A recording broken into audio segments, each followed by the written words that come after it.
Hello, my name is Skylar, and you're watching Reading into Reality, the podcast that takes an analytical view of reality television, pop culture, literature, and so much more. Today, I'll be discussing episodes 4 and 5 of The Traitors, Season 4, United States. This episode will have spoilers for everything that happens in episode 4 and 5 of The Traitors. So if you haven't watched either or both of those, I encourage you to go watch them on Peacock now. Otherwise, I'll be jumping straight into a discussion of the strategy, the characters, the storytelling devices, and the biggest things that happened in this episode. There were some controversial topics that came up in this episode having to do with real world situations, and I am interested in discussing the perspectives of the players in those, as well as contributing my own queer perspective to what happened at that final roundtable. I do still want to talk a little bit about this Traitors episode, and some of the positives that I'm seeing in the show so far, as well as some interesting points that they can continue to iterate on and improve. One little behind the scenes moment that I noticed was at the beginning of episode 4 and 5, the folks who come into breakfast first are really excited to be there first. Not because, that means, oh, you're probably safe for the night, but because it means that they can get the smoked salmon first before it all runs out. I had no idea that people ate smoked salmon for breakfast. I'm seeing the vision like on a bagel or something, but I don't know if I would be down for fish that early in the day. But regardless, all of these kind of like health-minded people, I guess it makes sense that they're all gravitating towards kind of a leaner type of selection like a salmon. I thought it was particularly funny when Mara came in towards the later side in episode 5, and she was like, is there any salmon? Of course not. So it seems to me that that is running out like first thing in the breakfast. So that's kind of interesting, the idea of limited quantities of the stuff they're giving them for catering. Of course, it seems like there's a ton of food on the table. I'm sure there's enough food for everyone, but the top food seems to go first. So that's just like a fun little insight into what their lifestyle is like on the set and in the castle. I was really impressed by the 2 missions in this episode. When I think about the critiques I've seen of earlier seasons of the Traitors US, I would definitely say that some people feel that the missions aren't as integrated into the show as they could be. Like what happens in the mission doesn't necessarily have an impact on who's going to get murdered, who's going to get banished, and so forth. And also this idea of building a prize pot is a little bit silly. So this question of how should these missions be handled, like do the missions matter? Like could you skip these missions and then still understand the overall story of the episodes? I would say in season 1, 2, 3 of the Traitors, yes, absolutely. But they're starting to make tweaks to this gameplay meta to integrate these missions better into the episodes overall and make it so that they're more interesting, more compelling to watch, and more different outcomes could result from the missions. I would say that this is a question about the incentive for the Traitors. NBC and Studio Lambert and everyone else who's involved with the production of the Traitors US, they want it to appear like the incentive for going on this TV show is the prize pot, which gets to, however much you build it throughout the missions. Of course, at this point, the show has become so huge, one of the biggest reality shows on the air right now, winning Emmys and so forth. At this point, some of the motivation is simply the exposure. It's not necessarily getting to that cash prize at the end, especially because so few people achieve that cash prize. I think it's about 1 person in certain seasons, up to maybe 4 people in the final season. But that prize pot is not always going to be a motivating factor for everyone, whether if it's a contestant who doesn't feel like they need that money, or if it's a contestant who feels like the exposure is going to be more valuable to them in the long run than the prize pot. So the players almost immediately in these missions started to ignore the given incentive of trying to increase the prize pot. The biggest example I think of is Kate Chastain in season 1. She felt not happy that she was having to participate in a bunch of missions. I think maybe her agent didn't fully go over the format of Traitors with her before they cast her on season 1, and she did not expect these missions to be so physical, and she was not happy with it. But the Traitors were not murdering her at night because there was some sus on her at the round table, even though she, still wasn't getting banished. She sort of had 9 lives in a Ron Funches-esque type of way.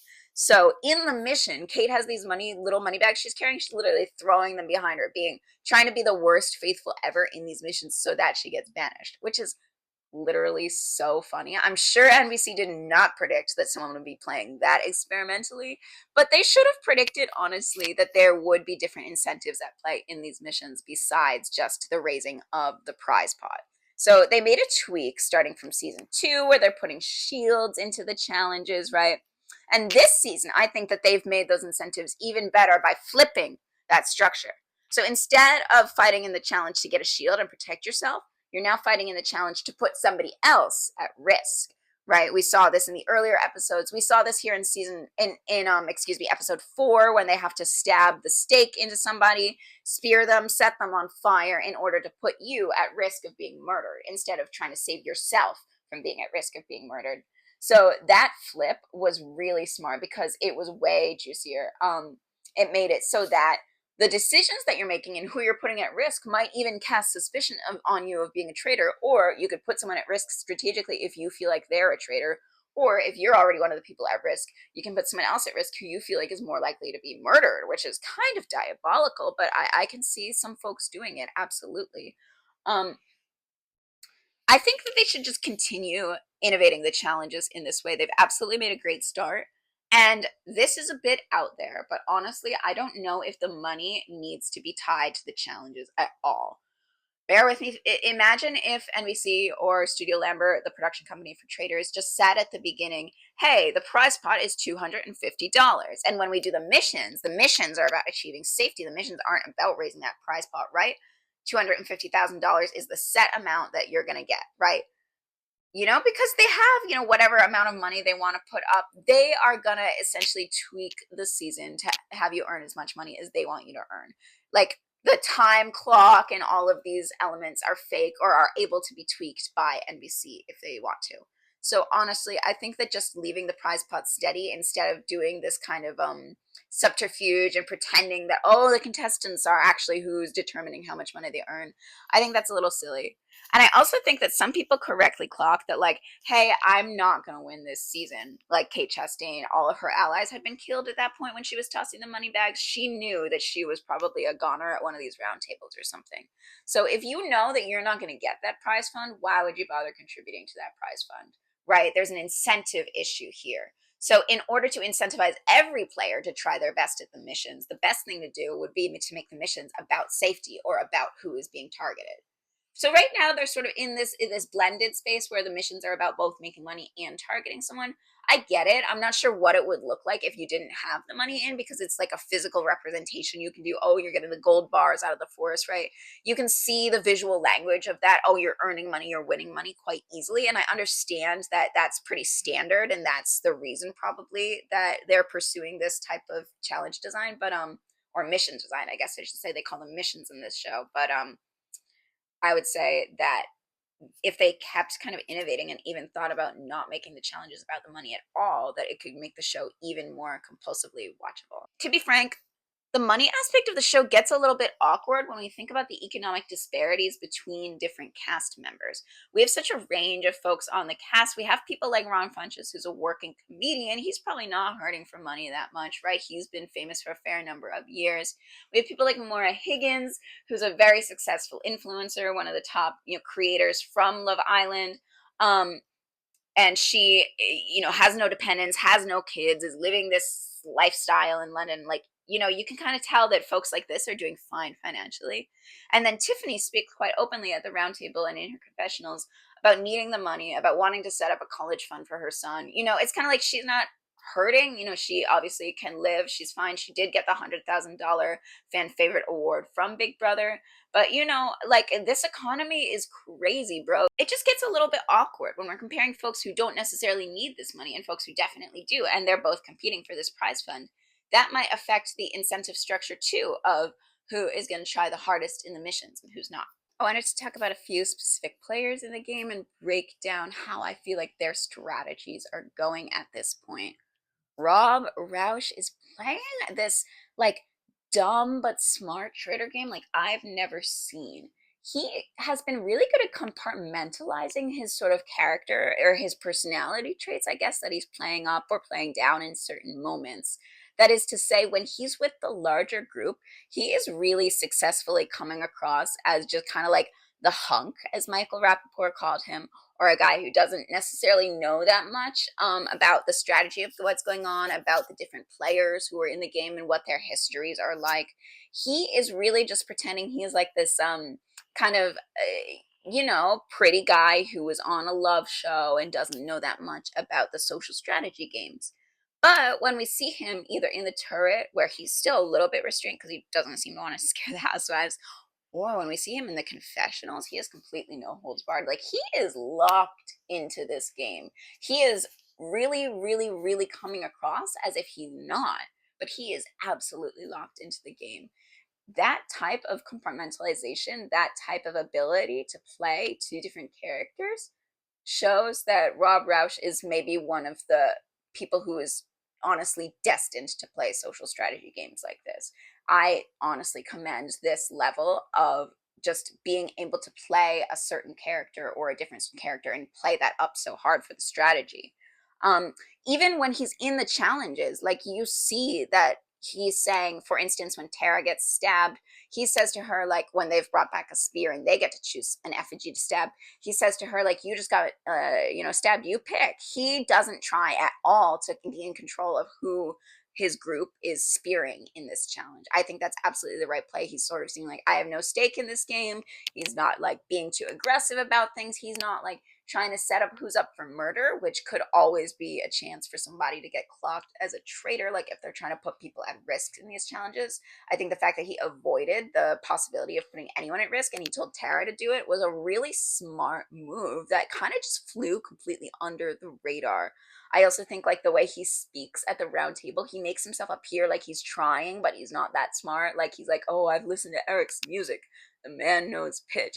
Honestly, I think that he wearing the overalls too, which was like his trademark look on Love Island USA, the overalls with no shirt with his snake tattoos all out.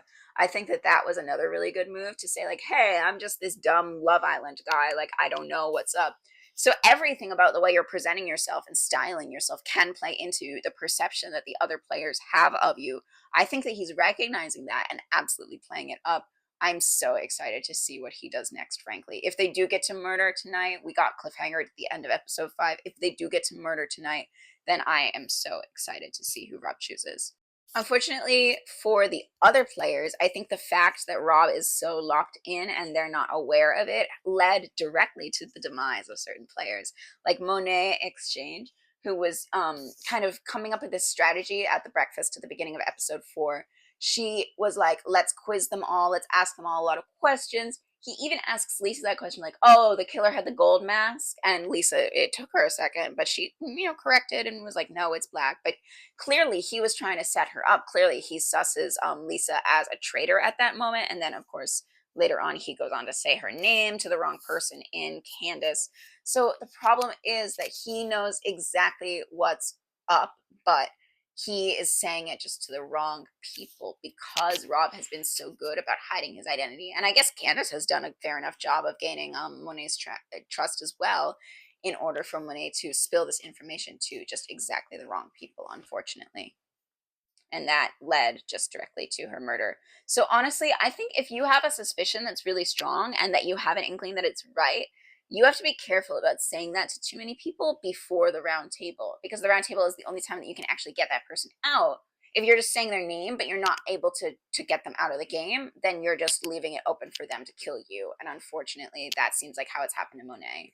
It's just, there's no way she could have known that Candace was a traitor, unless she kind of clocked the weird, suspicious stuff Candace was doing way back in episode 1. But there's been enough other chaos in the castle right now that I can completely understand how Monet just did not realize. Natalie Anderson is still playing super hard, and it seems to still be working out for her.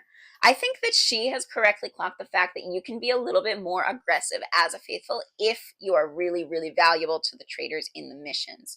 I even heard the traders taking challenge prowess into account in the round table at the end of, in the traders turret, excuse me, at the end of episode 4. They were speaking about, oh, should we murder Stephen Coletti because it's random? But then they decide not to do that because Stephen is helpful in the missions. So I think that Natalie's theory that being helpful in the missions can almost act as a shield or a safeguard from you being murdered I think she's spot on with this instinct. And she obviously, considering she's like a CrossFit powerlifting goddess, has been earning a lot of their money, has been really, really aggressive and really, really powerful in these challenges. And thus, she is allowed to keep playing her sort of aggressive, faithful strat. I think most people can kind of correctly clock Natalie as a faithful at this point. I don't think many people have her on the radar for traitor, which of course makes you a little bit more in fear of getting murdered, right? But I think, again, her strategy of playing up her challenge prowess is going really well for her.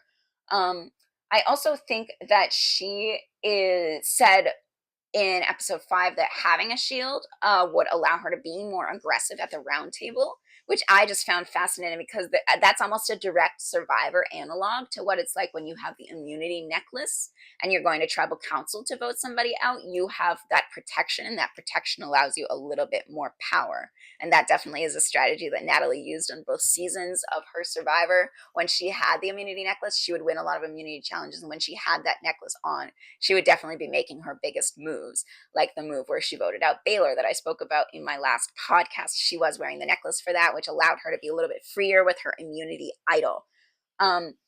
I also think that in that episode 5 challenge, she immediately correctly clocked the fact that being split up into teams of 4 was going to create a problem for this prisoner's dilemma sort of situation that Alan Cummings put them in. She realizes that since she can't see everyone else, she doesn't know if someone else is going to get a shield, or even if an entire team is going to take 4 shields. She correctly clocks that it's fairly likely that since we've got this split up, since that accountability is divided, you can't see everybody, it would make it easier for somebody to fall to temptation and to mess up this prisoner's dilemma. And because she's correctly clocked this, she seems to also be convincing her group of 4 that they should take from the cache of 4 shields that they found. We got cliffhangered about whether or not anybody actually did this in the episode 5 challenge, but I'm going to place my bet right now that this group that had Natalie, Michael, Dorinda, and so on in it did take the shields, because Natalie has correctly clocked the necessary strategy in this mission. She didn't end up needing to use it to be aggressive at the round table because things kind of went sideways in the round table. We'll speak about it more in depth as the episode goes on. But I think that she is playing so smart, so aggressive, and yet in a way that's not going to get her targeted by the traitors or by the faithful. It's fascinating, this fine line that she's walking nearly perfectly. I'm so interested too in Ron Funch's strategy, or lack thereof, as he's being accused by other players.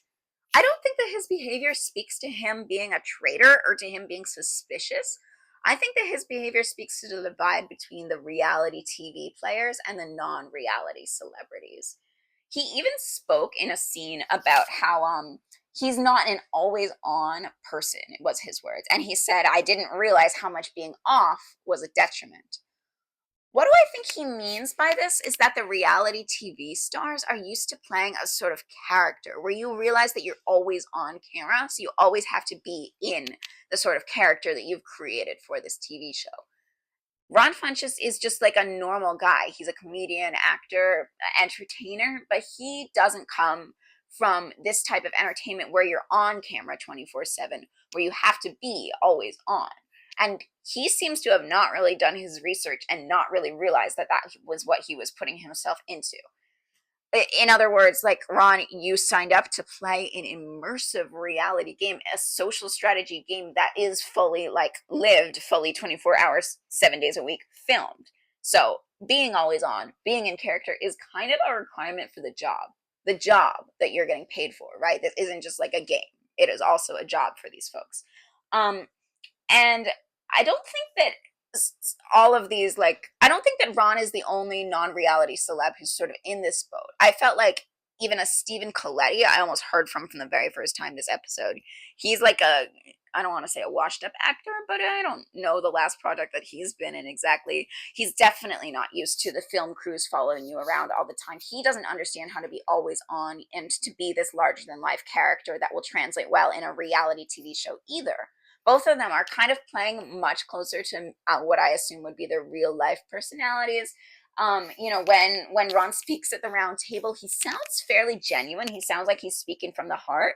He doesn't do the dramatic one-liners that the other reality players are predisposed to, because they, again, understand that this is the moment that the cameras are most on and that there's the most kind of focus on this scene, and that you have to be creating a camera ready moment.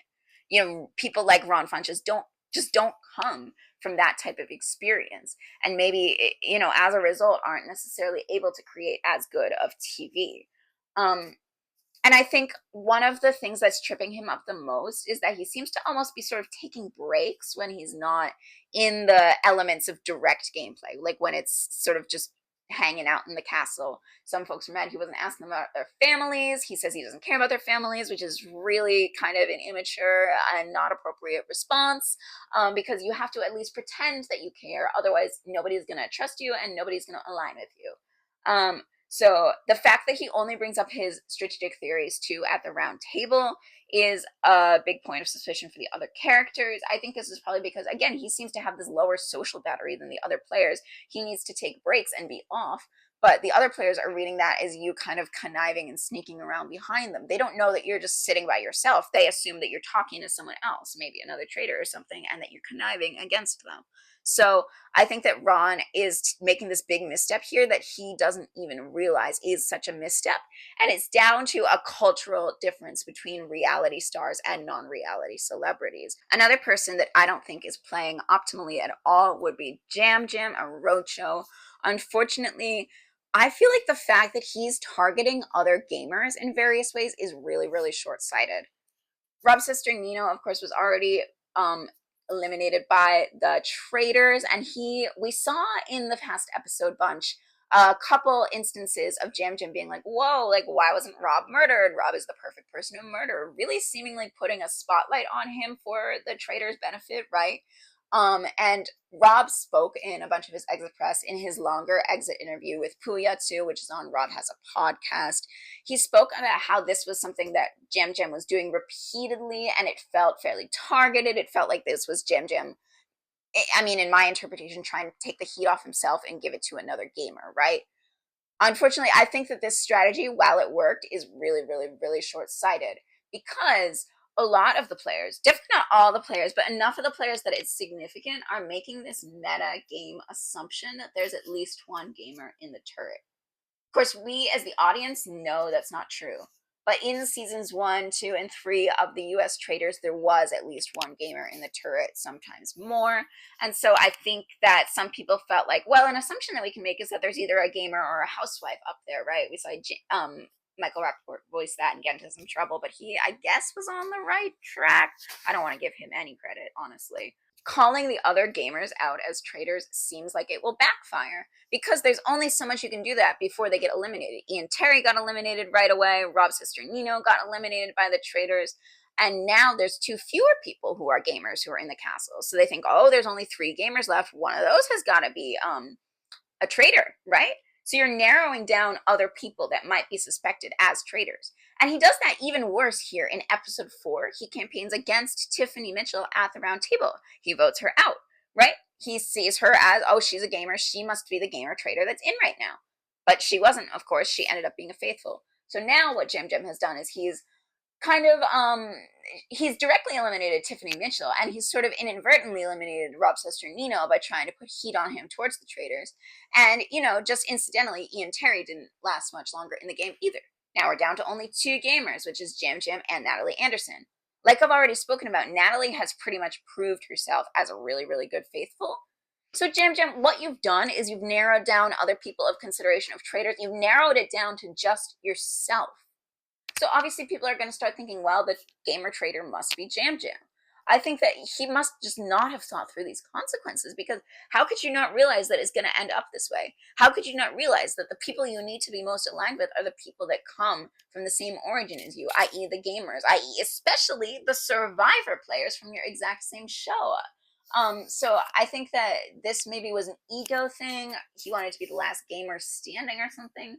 Or else maybe he didn't think through the meta implications of like, well, there's got to be one gamer in the turret. Like, it must be Jam Jam at this point.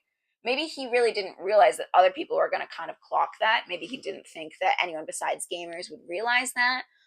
Regardless of what his kind of intentions or strategy or thought behind it was, right now it's just making Jam Jam look really suspicious to a few different people, unfortunately. Two players that I brought up having issues with in the first episode were unfortunately still in the game, and I unfortunately still had a lot of my same issues.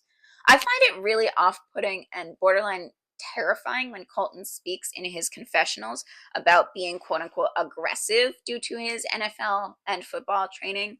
I also thought it was really disturbing when he said, I'm not going to go out like a bitch. Like, what you have been accused of is being violently misogynistic, and you're using a misogynistic slur on my screen. Like, I can see it. So you're not really proving like your redemption arc to me if that's the type of language and the context in which you use that type of language as well. Like, clearly you see being a woman, being a bitch is a bad thing to be, right? And you don't want to be compared to a woman. That's misogyny. Yeah, being gay doesn't exempt you from being misogynistic. And I think we see a lot of Colton's conservative Catholic upbringing still coming into play here. Like, he still is proud to call his father a conservative, right? I also think it's interesting they established at the beginning of episode 5 that Colton was, quote, convinced he was a heterosexual when he was the Bachelor. Whether that's true or not is kind of debated. Well, I mean, I'm just going to go to Colton's words on this one, whether or not Colton knew he was gay or not. The only person who truly knows what's in Colton's mind, of course, is Colton. So I just wanted to base my discussion of these points and of the incident that happened at the episode 5 roundtable. I want to base it entirely off of Colton's word and the way that Colton has spoken about his experience of realizing that he's gay and coming out. This article is an interview in the magazine Variety, conducted by Elizabeth Wagmeister in 2021. Colton speaks about the experience of being a young person and starting to come to terms with his gay identity. These are going to be quotes from the Variety magazine until I tell you that it's back to my own words. Quote, though he felt he was different at the age of 6, Underwood never got the chance to interact with gay people. I would have done anything to see a gay football player, he said, getting choked up. The closest person I could ever look at was like Ricky Martin because I love music. He recalls the lengths he went to one day to watch Brokeback Mountain, the groundbreaking 2005 romance directed by Ang Lee, as a teenager. He used a friend's Blockbuster card to rent the movie so that nobody in his family would suspect him of being gay. That was very authentic to who I was growing up in the Midwest, says Underwood. I wasn't a cowboy by any means, but I grew up on a farm in Illinois. Around the 8th grade, Underwood's father saw something on his son's computer that raised a flag. Gay porn was sort of what I gravitated toward, Underwood admits, clenching his jaw. At the time, Underwood denied being gay to his father. I just said that I was curious and I was exploring and just looking, I said. Underwood says, I remember having that conversation with him and being like, just don't tell mom. After college football, Underwood entered the NFL draft, being signed as a free agent by the San Diego Chargers, then joining the Philadelphia Eagles practice squad and the Oakland Raiders. He remembers that when Michael Sam became the first openly gay player drafted by the NFL in 2014, no one in their locker room supported the idea. Their homophobia only drove him deeper into the closet. Growing up in sports, I was taught that gay is wrong and gay is bad and football players are not gay, Underwood says. By the time I realized I was gay, I didn't want to be gay. It was easier for me to hide in plain sight behind a football mask and hunting and fishing and the things that this world tells us is, quote, masculine and, quote, manly. After leaving the NFL in 2016, Underwood stumbled upon a random casting call in Denver for the Bachelor franchise. Producers took a quick liking to him. Within a few months, he was on a plane to Los Angeles as a contestant on Becca Kufrin's season of The Bachelorette, which aired in 2018. He became a fan favorite, appearing on Bachelor in Paradise, and eventually landing the starring role on season 23 of The Bachelor in 2019. Part of his appeal was his innocence. He became known as, quote, the Virgin Bachelor, and marketing materials plastered his face on a poster similar to Judd Apatow's The 40-Year-Old Virgin. Underwood says he didn't initially offer any information about his virginity, but when he didn't engage in, quote, locker room banter with male contestants in the house in 2018, that led to a series of questions. The producers, as good as they are, probably picked up on how uncomfortable I was getting, Underwood says. He never felt comfortable with the promotional material for his season of The Bachelor, but he doesn't hold a grudge. I mean, they had to do what they had to do, he says. Over the years, Underwood has repeatedly slammed The Bachelor in the press for overplaying his virginity. Now he offers an olive branch. I was always looking for somebody to blame, he says of his anger. I was passive aggressive to the franchise after it was done. But all of a sudden, as I was coming out, everything started to make so much more sense. I was a miserable person living as a shell of a human being and being who the world wanted to see. I finally had to look myself in the mirror and be like, you've got to fix this. Prior to The Bachelor, in his mid-20s, Underwood had a few sexual experiences with men, he reveals. I'll say this. He starts with a long pause. I was, quote, the virgin bachelor, but I did experiment with men prior to being on The Bachelorette. He confirms he was, in fact, a virgin when he was on the ABC show. When I say hookups, not sex, Underwood says, I want to make it very clear that I did not have sex with a man prior to that.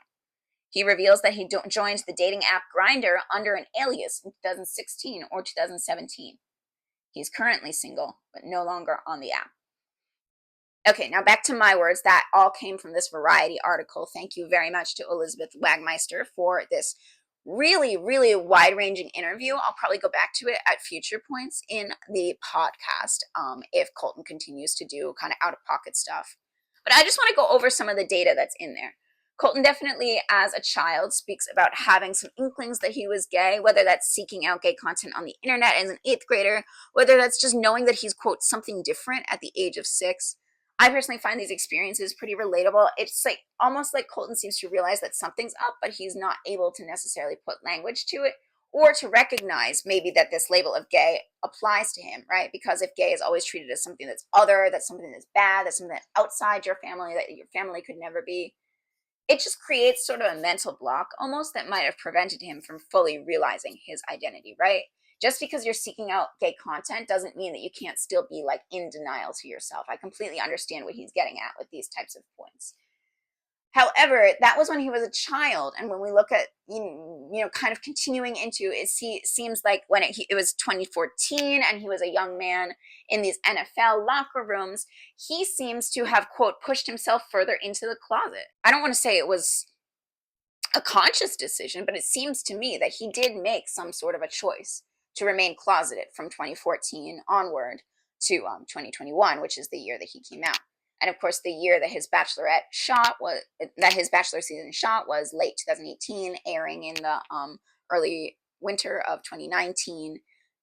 So he also speaks about being on Grindr, having gay experiences in 2016, 2017, right? So he's had these experiences, and he has this kind of impulse when he hears about another gay player being ridiculed to kind of go into the closet, right?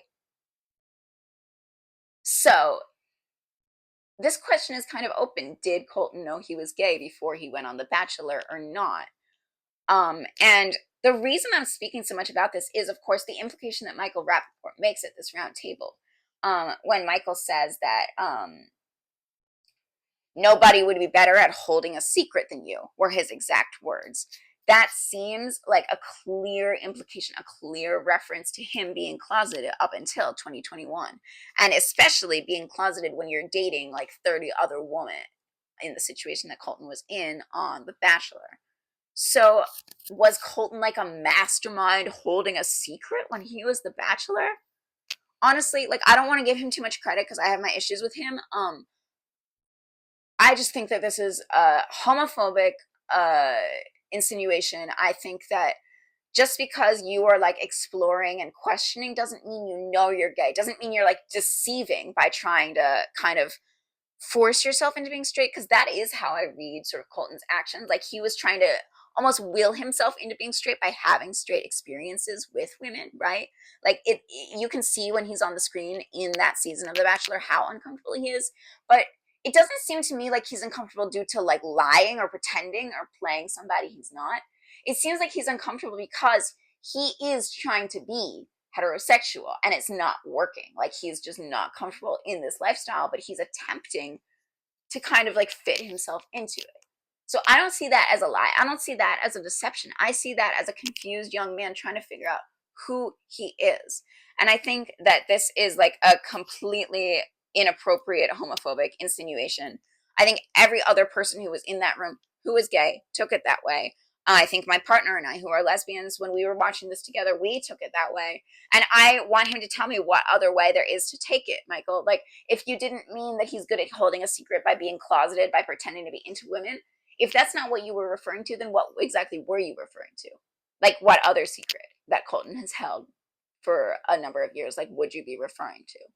You know what I mean? And he's being like, that's not what I meant. Like, that's not how I intended it. Like, but what did you intend? And he obviously doesn't answer that question on screen. So we know that that must have been his intentions. He must have been aiming to say this homophobic thing. And the only reason he starts to kind of backpedal and apologize, I'm speaking like Michael, the only reason that Michael starts to backpedal and apologize is because he realizes from the reactions of the other folks at the round table that he's gone a little bit too far finally. I want to point out specifically the reaction of Johnny Weir was quite strong. I think he has this experience somewhat in common with Colton, given that they were both professional athletes on this international stage who had to deal with being gay and what the public reception of their sexuality would be.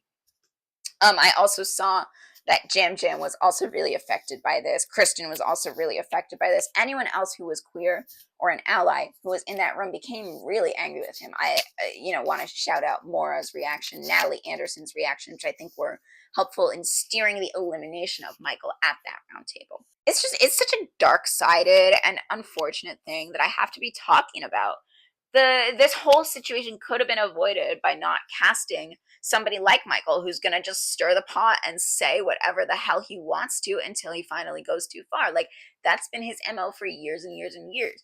This event was extremely predictable. I think it probably drives controversy, drives clicks, drives more views to the show. So it's not a downside for NBC, but it's just really disappointing because Bravo, NBC, this properties are meant to be more of a liberal network, right? But you're still putting gay people in this harm's way where they can be on the receiving end of homophobic comments. So I feel like they should do better in the casting department and just not put people on the cast who are going to be stirring up real world controversies like this. Like, if he was talking about Colton lying in the game, that would be one thing, but trying to accuse of him being a real world liar, I think, is a bridge too far and is just not appropriate for a social strategy game that's supposed to be like campy and fun and like a silly murder mystery. Like, this type of very real, very homophobic attack has no place and is completely outside of the tone of the show, etc. Despite the strangeness of this episode, I do still have my awards that I wanted to give out. There were so many stunning outfits in these two episodes, 4 and 5, that I decided to exclude Alan from the running for my Best Outfit award. Instead, I want to mix it up a little bit because otherwise I would just nominate Kristen Kish and Alan Cumming every single round. I wanted to kind of expand my palette and the different things that I'm into when it comes to fashion. So I thought Ron Funch's funky 80s patterned sweater that he wore on that first day in episode 4 was really, really fun. I would wear a sweater like that. Jam Jam at that round table in episode 4 wore this like kind of black blazer, white top, fairly unassuming, but then the feathers are all up on the sleeves, like all in multicolor, going all the way down the blazer sleeves. I've never quite seen a jacket like that, and I like it a lot. I also want to speak about Maura Higgins, who was wearing this like leather dress with a matching hat at that round table, and then in the episode 5 round table, she was wearing a pinstripe blazer and a big oversized tie. I love that she's doing the femme, the mask, all of it. She is a fashion icon. She is the moment. Eric Nam in the breakfast of episode 5 and all throughout the day wore this beautiful white button down with a pattern of like peaches embroidered onto it that I am super duper jealous of. Actually, if anyone knows where to find that, can you like hit me up because I want it. And also Dorinda in that episode 5 after the challenge, when she's in the confessional, she puts on this very nice kind of brocade or maybe paisley suit set, skirt set, patterned blazer type of situation that I thought was very Dorinda, very housewife, very beautiful. Speaking of Dorinda, I have a correction. I used the wrong name for her manor. I would never disrespect Bluestone Manor like that, but in that previous pod, I made that error, which I am issuing this erratum for right now. My partner actually was doing this, you know, that 2016 trend that's going on Instagram stories. My partner sent me this image of themselves from 2016 meeting Dorinda, getting a signed bottle of her like whiskey, her Bluestone Manor whiskey, which is absolute ass. So seeing that photo reminded me that I messed up in my previous pod. Sorry to Dorinda, sorry to the Berkshires as a whole. Woot woot, birthplace of my beautiful partner. Um, but overall, my award goes to Eric's Peaches button down because I just love it. I thought that the embroidery work on it was really beautiful and I want one for myself. Notice that I did not nominate for this award the sweater vest that Colton wore in episode 5 with all the like sheep on it, because he wants Kate Chastain's nachos. She wore a similar sweater vest in season 1 of the Traitors, and this sweater vest, of course, is a reference to Princess Diana, a very famous fashion look that she wore with the one black sheep on it. So I love Kate comparing herself to Princess Diana by doing this fashion reference, and I think that Colton has absolutely no place making this fashion reference. Who the hell do you think you are? I don't know, but it's certainly not Princess Diana. So you will notice that he was not in the running for this award. I also want to give out my facial expressions award. Like when Ron Funches at the episode 4 roundtable is like, I heard very light steps. Mora really rolls her eyes at him and is like, I'll take it as a compliment, but she made a great, great face in reaction to that. I also thought that when Eric brings up this theory of Tiffany's laugh, Rob Roush, he is acting like so caught off guard, so like dumb, and he makes a little eye contact with Natalie Anderson. I thought that that face was both like entertaining and would go a long way in making him appear faithful, right? I thought when Ron Funches in episode 5, he seems like he's just completely lost the plot. He's wandering around the castle. No one will talk to him. They're like, who's your theory? It's like Dorinda and someone else speaking to him. And he says right there, like, oh, I think it's Dorinda. And Dorinda's face is like, she is agog and aghast and gooped and gagged. Like, she did not expect him to say that, especially right to her face, not even at the round table. I don't know what his strat was there. And my favorite face was when Rob Roush was putting his hands all up over his face at that episode 5 round table when Michael Rapaport is calling Colton, commiserating Colton, and Rob finally has to, like, he is getting so frustrated, you can see it on his face, he finally has to cut in and correct Michael's vocabulary usage, which I thought was hilarious. It reminded me of the moment actually in Survivor Blood versus Water where Hayden is at the tribal council and he keeps saying like, you're trying to rustle feathers, and finally Tyson interrupts him and is like, you mean ruffle feathers, like Russell is a first name. That commiserating moment really, really threw me back to that moment in Survivor. So obviously Rob, I think I've given it away, Rob gets my face award for that moment. Best one-liner, most of these ended up coming from the roundtable or else from the challenges, because that's when these contestants really know that the game is on. Tiffany had 2 at her roundtable, the one where she sadly got banished, when she says Tiffany, like the company. I thought that was badass. And I also thought, I didn't like it because I love Eric, but when she told Eric that he might need another career just while he's here because his magic ears obviously didn't work so good, that was a killer read. And I also really thought it was funny when Rob was like, I've listened to his music. The man knows pitch.